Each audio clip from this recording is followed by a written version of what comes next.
আটক বিএনপি নেতাকে ছাড়িয়ে নিতে দফায় দফায় সড়ক অবরোধ। নাটোরের লালপুরে চাঁদাবাজির অভিযোগে বিএনপির নেতাসহ 3 জনকে আটক করে পুলিশের কাছে হস্তান্তর করেছে সেনাবাহিনী। এ ঘটনায় আটকদের মুক্তির দাবিতে কয়েক দফায় সড়ক অবরোধ করে বিএনপির নেতাকর্মীরা। শনিবার লালপুর থানার সামনে সড়ক ও ত্রিমোহনী ঈশ্বরদী বানেশ্বর আঞ্চলিক মহাসড়ক অবরোধ করে রাখে তারা।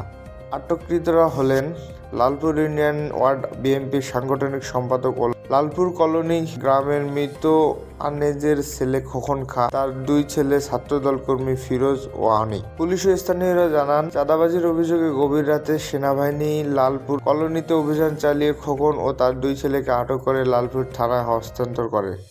পরে সকালে তাদের মুক্তির দাবিতে প্রথমে লালপুর থানার সামনে বিএনপির নেতাকর্মীরা জড়ো হয়, পরে ঈশ্বরদী বানেশ্বর আঞ্চলিক মহাসড়ক অবরোধ করেন।